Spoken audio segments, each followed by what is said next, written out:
Buenas noches, bienvenidos a su canal de Cerca, periodismo independiente desde la ciudad de Guadalajara de Buga, en el Valle del Cauca, Colombia. Este es su programa Conversando en Viernes. Hoy con nuestro invitado, el doctor José Gabriel Arias, desde Fusa, en Cundinamarca, cerca de Bogotá, la capital de Colombia. Gabriel, buenas noches, bienvenido y muchas gracias por aceptar nuestra invitación. Muchas gracias, Alfredo, a ti por la invitación. Un saludo también muy especial a William Vianney. Complacido de estar acá, complacido de aceptar la invitación.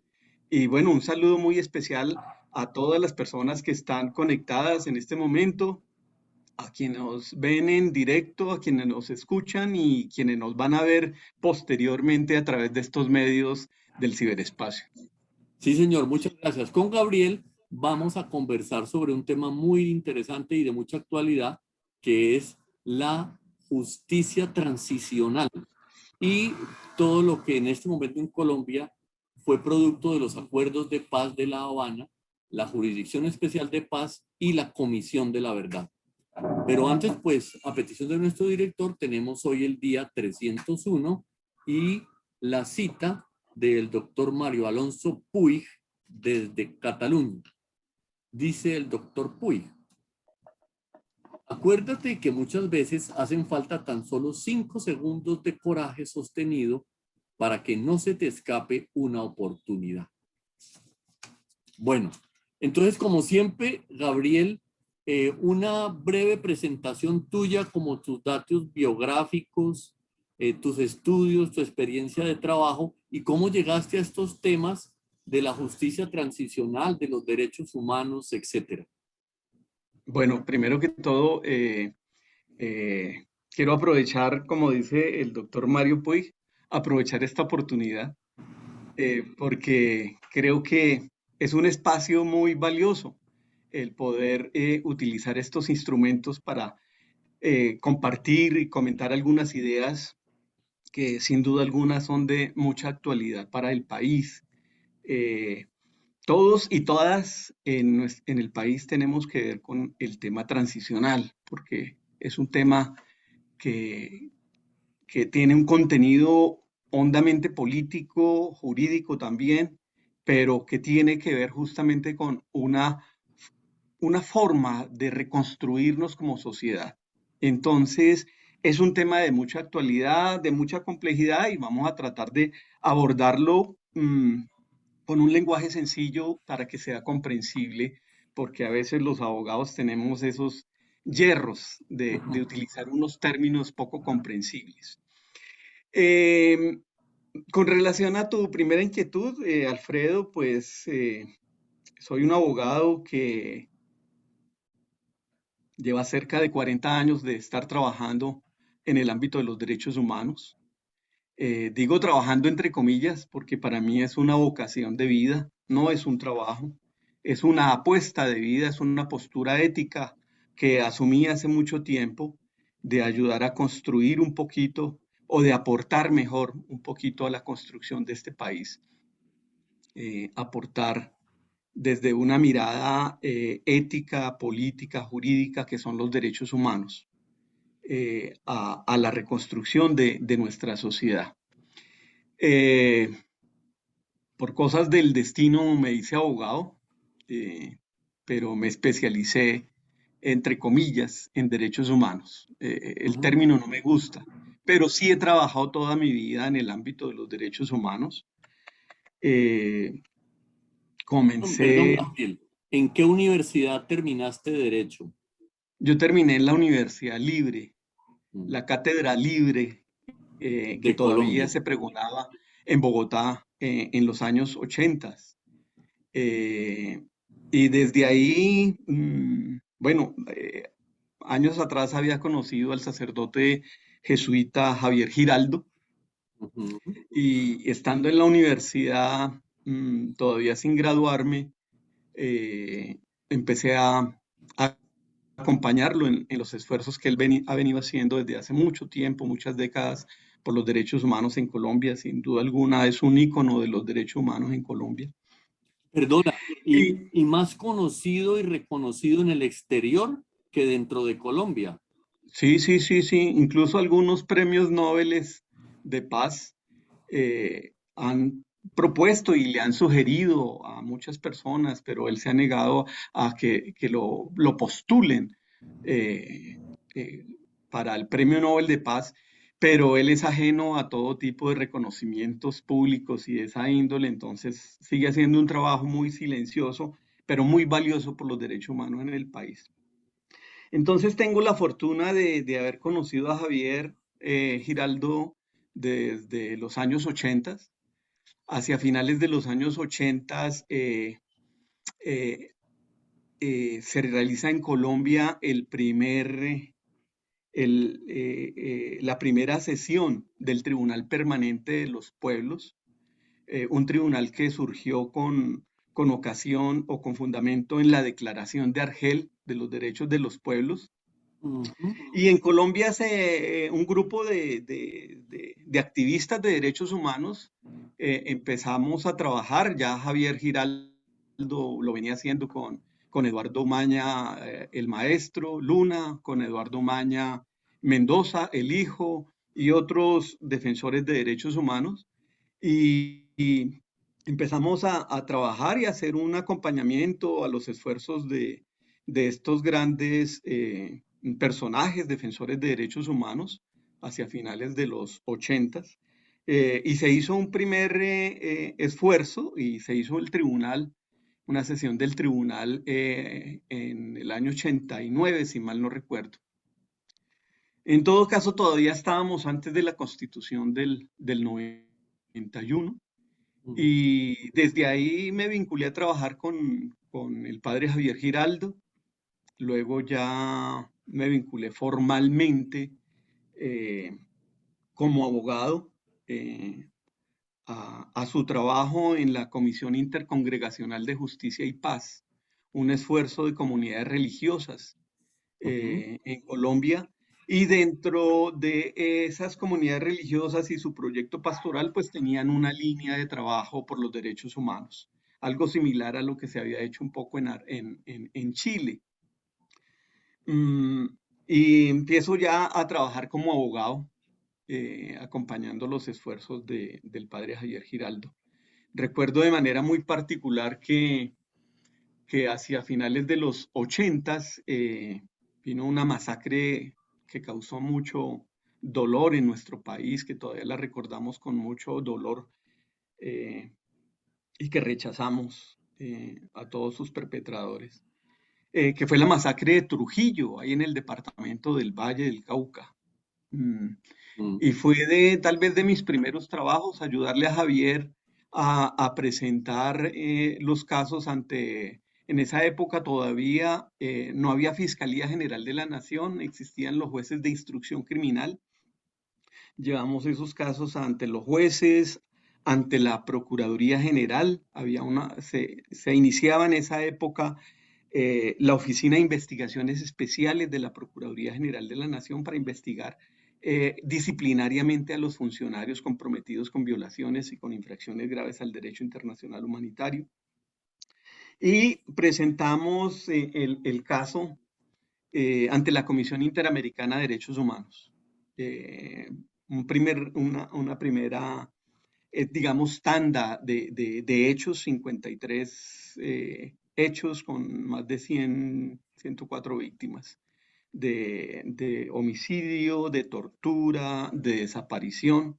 Recuerden que ese caso fue muy emblemático porque se hizo muy conocido en el país el uso de las motosierras por parte de Mm. los paramilitares y algunos militares de unidades militares allá en Buga, justamente.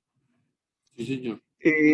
Después de trabajar con Justicia y Paz, con la Comisión Intercongregacional de Justicia y Paz, pasé a trabajar con otras ONGs, estuve con el Comité de Solidaridad con Presos Políticos, luego dejé las organizaciones no gubernamentales y tuve un par de años trabajando en el Magdalena Medio con la Defensoría del Pueblo, ya es año 93, recién se había creado la figura de la Defensoría del Pueblo Ujú. La mayoría de la gente del país no sabía que era la Defensoría del Pueblo, entonces fue un trabajo muy apasionante recorrer 38 municipios del Magdalena Medio, de 7 departamentos entre La Dorada, Caldas y el sur de Bolívar, y el sur sí, eso ya es donde confluye el Cauca con el Magdalena. La depresión momposina. Exactamente. Y hacer pedagogía sobre esa institución tan entrañable, porque era la primera institución del Estado, eh, no del Ejecutivo, porque ya había habido la figura, se había creado la figura del consejero presidencial para derechos humanos justamente en el año 87.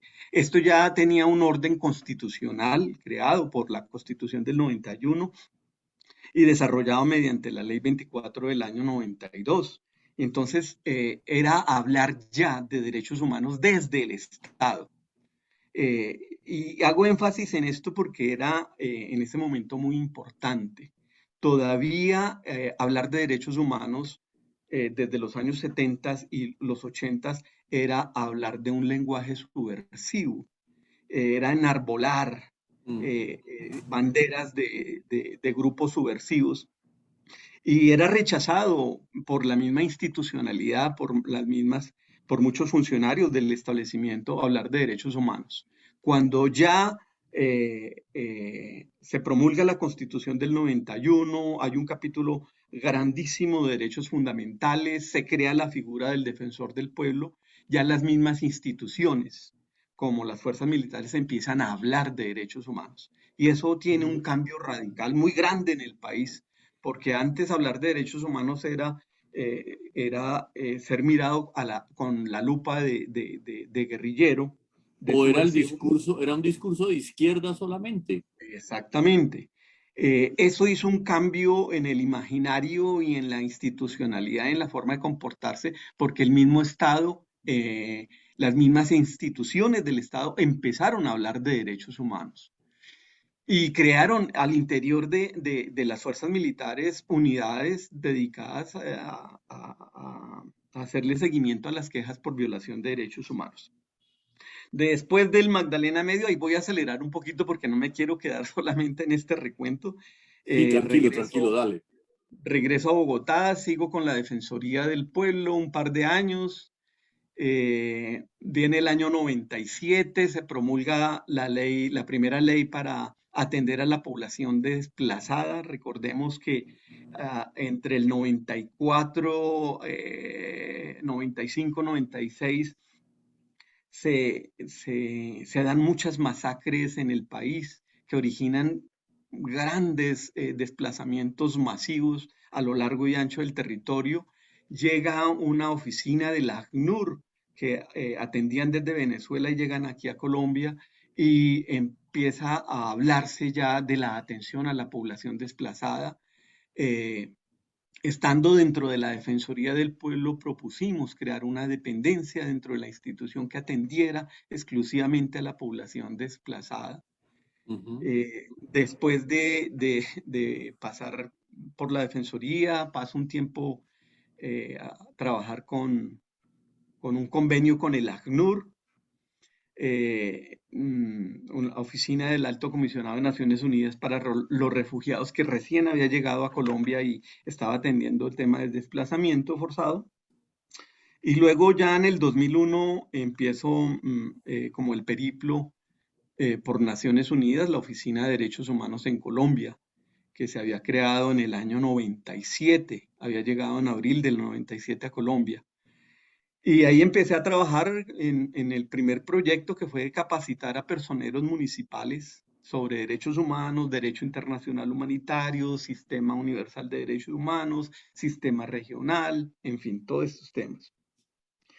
Ahí estoy varios años, luego participo de otro proyecto dentro de las mismas Naciones Unidas, trabajando con la Fiscalía, ayudando a, a la Fiscalía para tratar de disminuir un poco los índices de impunidad en el país, tarea dificilísima. Luego ya estamos En el 2005 estamos en pleno proceso de negociación del gobierno de turno con las autodefensas. Vienen sus procesos de desmovilización, habían empezado en el 2003, terminan como en el 2005. Y el legislativo lleva ese acuerdo de Ralito, hecho entre el gobierno y representantes de los paramilitares, y, y le da un piso jurídico, le da un piso legal, mejor, y se crea la ley 975 de 2005. Y ese es un momento muy importante desde la perspectiva de la justicia transicional, porque tú me planteaste, Alfredo, desde el comienzo, cómo fui llegando a este tema de lo transicional. Sí, sí, Pues sí. justamente mm, después de retirarme de Naciones Unidas, eh, aparece la ley 975 y llega al espacio, llegan al ámbito nacional varias organizaciones internacionales a ayudar, a colaborar porque tenían experiencia en temas transicionales en otras latitudes. Es así como llega el Centro Internacional de Justicia Transicional, IZJ, y trabajo allí mmm, durante unos 3 años. Eh, Escribo una guía para los defensores públicos que tenían que intervenir, defensores públicos de la Defensoría del Pueblo que tenían que intervenir en los procesos de justicia y paz. Y ahí ya el país empieza a hablar más, de una manera mucho más recurrente, sobre el tema transicional, sobre ese trípode inicialmente de derechos, verdad, justicia, reparación. En ese momento las garantías de no repetición se miraban más a la luz del derecho a la reparación. Hoy en día las garantías de no repetición han tomado mayor autonomía como derecho autónomo, y se le da mucha más preponderancia a esas garantías de no repetición. Luego de trabajar ahí, pues hago varias consultorías en el ámbito de los derechos humanos, y llego nuevamente a Naciones Unidas mm, hacia 2011, 2012. mm, y ahí estoy trabajando con un equipo que se dedicó a hacer unos análisis de graves violaciones de derechos humanos, entre ellos o entre esas conductas, lo que en ese momento se denominaban los falsos positivos. Ujú. Mm, Luego termino mi trabajo ahí en Naciones Unidas, la Oficina de Derechos Humanos, y me voy a trabajar a la Comisión de la Verdad. Estuve en la Comisión de la Verdad durante un año, me retiré voluntariamente Pero Gabriel, y perdona, ¿te tocó toda la creación desde el principio de la Comisión de la Verdad? ¿Hasta llegué, después? yo llegué 4 meses después, no, 3 meses y medio después de que se había creado la comisión. Ujú. Y ahí duró un año. Llegué como coordinador de un grupo, y luego el pleno de los comisionados me dio un voto de confianza y me nombraron director de, de, del área de investigación, el área que tenía que elaborar, ayudar a elaborar el borrador del informe final de la comisión.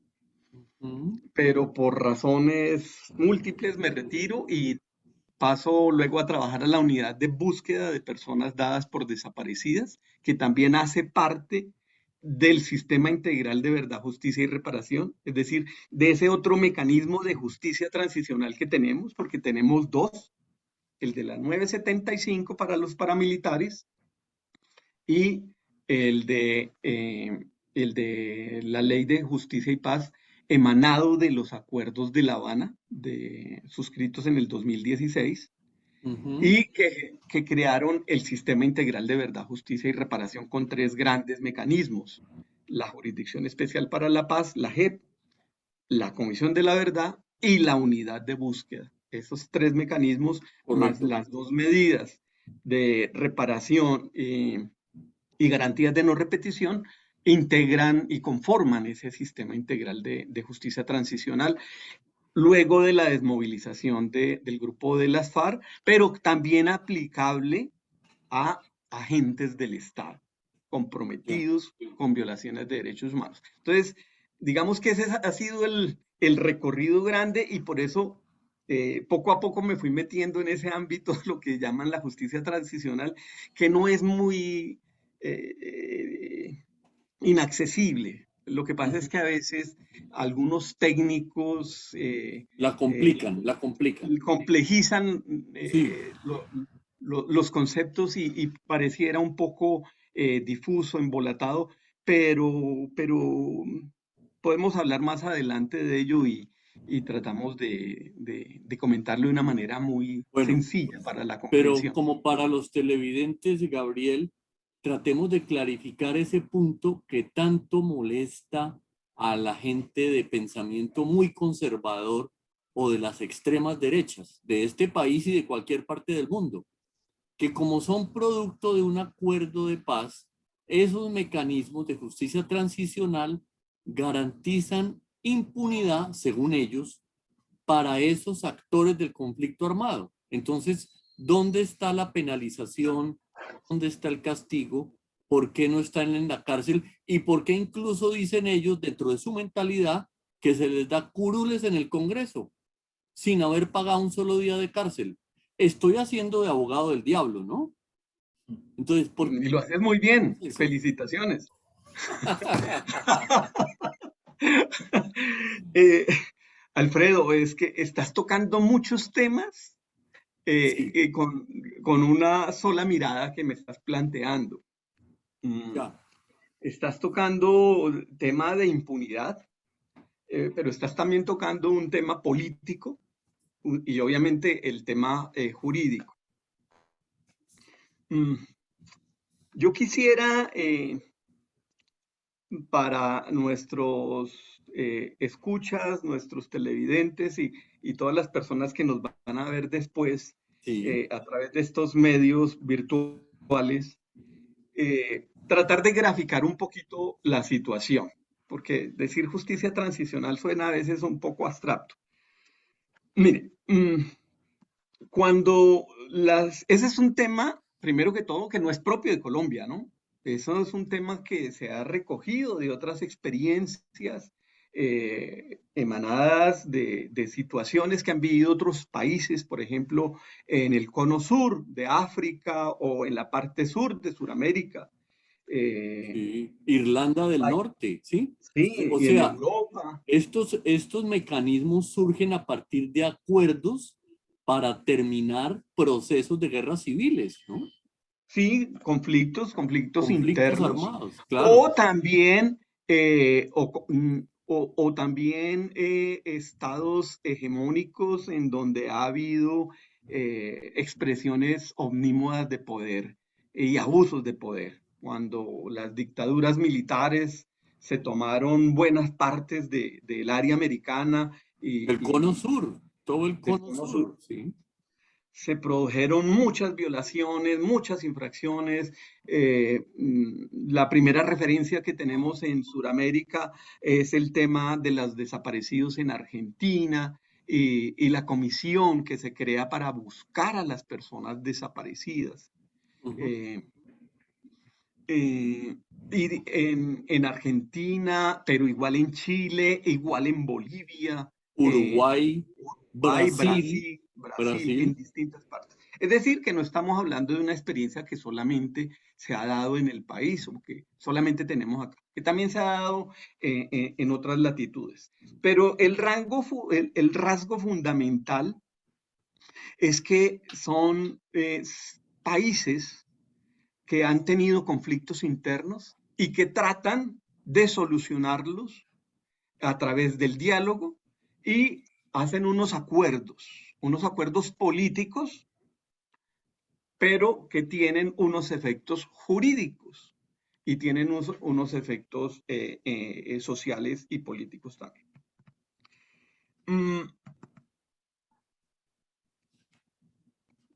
Cuando el gobierno de Uribe se sienta a dialogar con los paramilitares y se promulga luego la ley 975 del año 2005, si se mira bien con detenimiento esa ley está recogiendo los dos pilares fundamentales de la justicia transicional.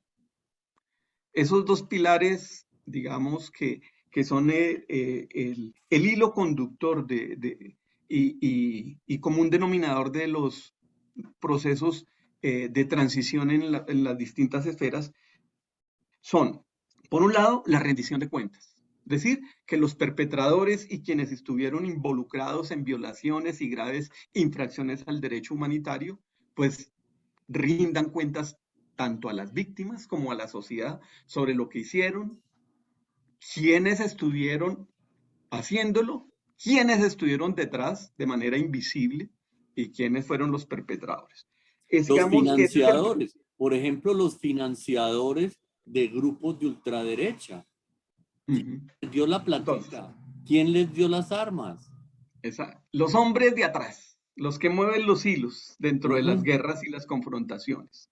Entonces, rendir cuentas a la sociedad, a las víctimas y a la sociedad. Segundo pilar fundamental, garantizar a las víctimas y a la sociedad unos derechos que están consagrados en instrumentos internacionales que obligan a los estados, que son los derechos a la verdad, a la justicia, a la reparación y los derechos a que esos atropellos y esas violaciones masivas no se vuelvan a cometer. Digamos que esos son los hilos conductores de la justicia transicional. Y eso lo ve uno reflejado en la ley 975.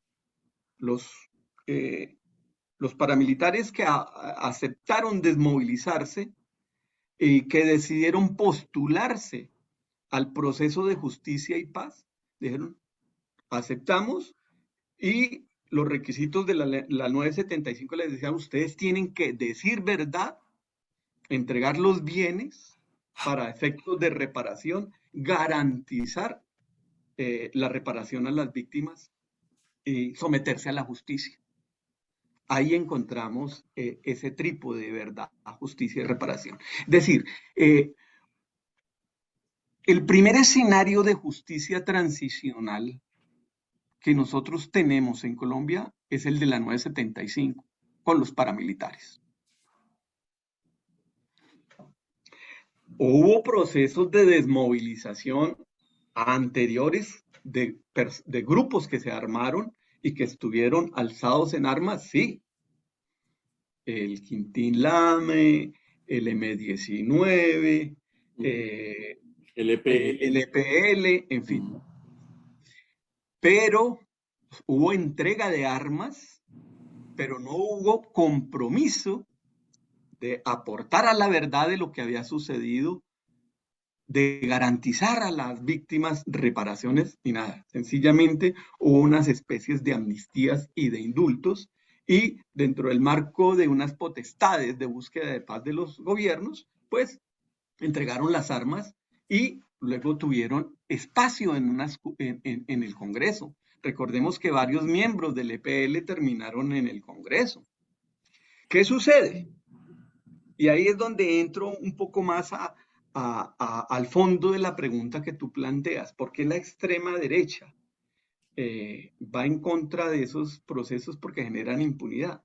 Yo recuerdo muy bien, Alfredo, y William, y demás personas que nos escuchan, que cuando se desmovilizaron los paramilitares y empezaron a acudir a los procesos de la ley 975, procesos de justicia y paz, muchos sectores llamados de izquierda pusieron el grito en el cielo, dijeron, ¿cómo así que les vamos a dar impunidad a los paramilitares?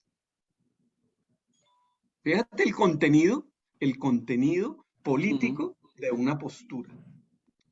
Cuando fueron los paramilitares, hubo sectores de izquierda que dijeron, ¿cómo así que Mancuso va a pagar solo de 5 a 8 años por los más de 1.500 homicidios que, según decían, había cometido?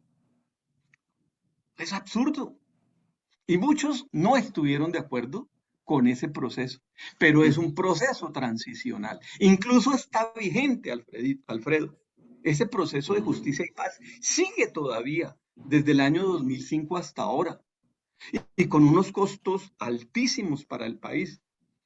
Hace unos meses estaba preparando una charla también sobre esto, leí un informe que presentó la Contraloría General de la República sobre los costos de la Ley 975 y su implementación. 11 billones de pesos, 11 billones de pesos del presupuesto se habían destinado para el proceso de justicia y paz. Desde el año 2005 hasta el año 2015, en solo 10 años. Es decir, no hemos contado los últimos 5 años. Claro, ¿Y qué claro. ha producido a la fecha? ¿Qué han producido en términos de justicia? ¿Qué ha producido? Cerca de 50 sentencias. Y esas 50 sentencias con cerca de 250 de las 1.300 postulados que finalmente quedaron en Justicia y Paz. Es decir, todavía no han llegado todos los que se desmovilizaron y todos los que se postularon a Justicia y Paz. Todavía están pendientes. Y el Estado sigue manteniendo una institucionalidad que sigue produciendo unas sentencias, una o dos por año. No, pero la pregunta es, bueno, la mayor parte de esa platica, entonces, ¿qué se hizo? No, muchas, es que no Me recuerdo. parece muy desproporcionada en relación a costo-beneficio, ¿sí? Bueno, mucha de esa plata se fue, no recuerdo bien los datos, Alfredo. Me acordé ahorita justamente por tu pregunta de ese informe de la Contraloría, pero recuerdo que como unas cifras altísimas en términos de billones se habían ido para el mantenimiento de la institucionalidad que se creó. Otra plata se fue, obviamente, para las reparaciones administrativas de las víctimas. Recuerden que las personas Ujú. van por una línea administrativa para obtener unas reparaciones y dentro del proceso penal también pueden ser reparados con los bienes que entreguen los victimarios. Sí, Pero bueno, no me quiero perder de la pregunta compleja que me planteaste, porque estamos en el primer la proceso de anterior, justicia transicional. Luego sí. viene el segundo proceso de justicia transicional que tenemos, cuando se desmovilizan ya no los paramilitares, sino que se desmoviliza la guerrilla más antigua de nuestro país, las FARC. Después de la firma del tratado, ¿sí? Desde 2016, noviembre de Sí. 2016, se firma el acuerdo allá en Bogotá, y se crea un andamiaje institucional a la luz de los principios de la justicia transicional. Se crean 3 instituciones, se crea la Jurisdicción Especial para la Paz, para garantizar justicia, se crea la Comisión de Esclarecimiento de la Verdad, la Convivencia y la No Repetición. Hago énfasis en eso porque vamos adelante más adelante a hablar un poco de la Comisión de la Verdad y el mandato tan profundo que tiene, tan grande que tiene, para ayudar a esclarecer la verdad. Se crea la unidad de búsqueda de personas dadas por desaparecidas con un carácter humanitario, extrajudicial, para aliviar el dolor de más de 120.000 familias que en este país no saben dónde están sus seres, porque fueron desaparecidos, porque fueron secuestrados, porque los combatientes se perdieron en el fragor del combate y en las selvas y nunca se recuperaron los cuerpos, porque fueron reclutados forzosamente. cuando uno dice más de 120.000 desaparecidos, se dice rápido, Sí, pero pero pensemos que es toda la ciudad de Guadalajara de Buga desaparecida. Eso es más o menos, sí, señor. un Menos poquito. el casco urbano de la ciudad como si desapareciera. Sí, 120.000. Mucho más que todas las desaparecidos de las dictaduras militares en América y de Sudamérica y Centroamérica. Mucho más. Bueno, pero pongámosle a los televidentes, Gabriel, un lapso de tiempo. Esos 120.000 desaparecidos van de qué año a qué año. ¿Esas cuentas ustedes las tienen claras? Eh, yo espero que la unidad de búsqueda la tenga clara, seguramente sí. Yo te puedo decir con relación a las cifras, aunque no terminé una parte y ahorita me vuelvo a tu pregunta anterior, con relación a las cifras, aquí la Fiscalía ha dicho que son 45.000 las personas desaparecidas, Medicina Legal ha dicho que son como 90.000, 100.000. El Centro de Memoria Histórica hizo un informe, dijo que eran 80.000, pero la directora de la unidad de búsqueda de personas dadas por desaparecidas ha dicho que son más de 120.000 las personas desaparecidas. Ojo, no desaparecidas forzosamente, Claro. personas que no se sabe dónde están y que se desconoce su ubicación y que presume que fue por razones del conflicto. Del Reitero, conflicto armado, sí. desaparecidos forzadamente, combatientes que se perdieron en las selvas, en los combates y nunca se recuperaron, no se volvió a saber de ellos o recuperar sus cuerpos, los secuestrados que nunca se volvió a saber y las personas reclutadas, muchos de ellos niños y niñas reclutados y reclutadas forzosamente. En esas cifras, cualesquiera que fueran, son absolutamente aberrantes y uno no las puede soportar ni tolerar y las tiene que rechazar de plano, desde una postura ética, desde una postura jurídica, desde una postura política, uno no puede permitir.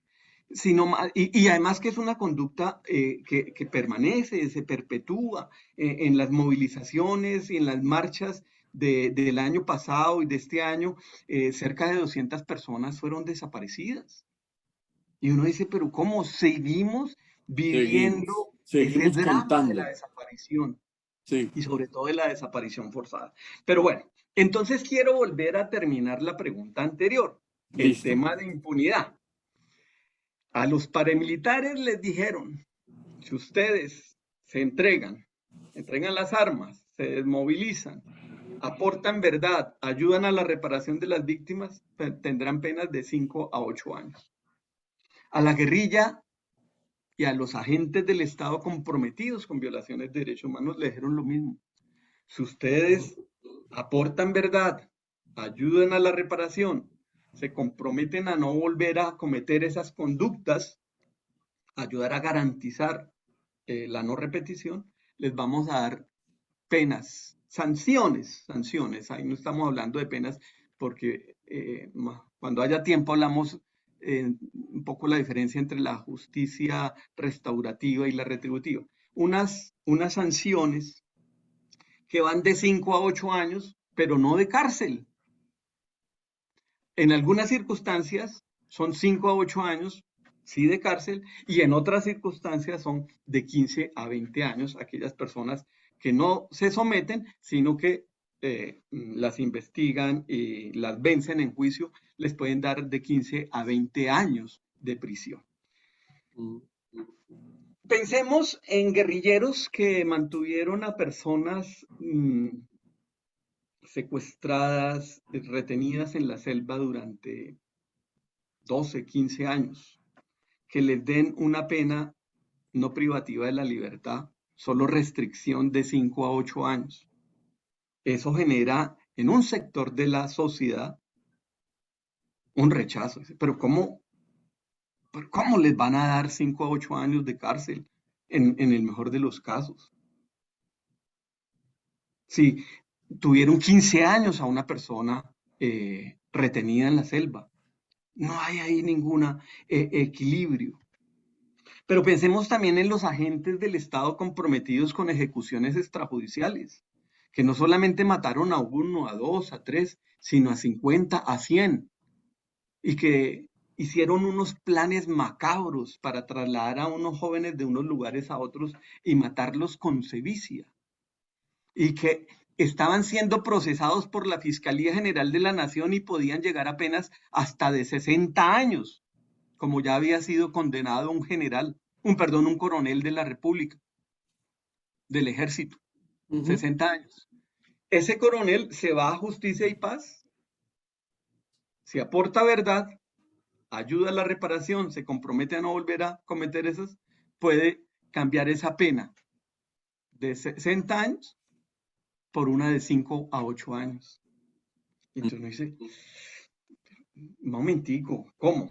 Pero entonces volvemos. Si miramos eso a la luz solamente de el tema jurídico, del lente jurídico, uno dice, ahí no hay ningún equilibrio, ninguna correspondencia. Ujú. No.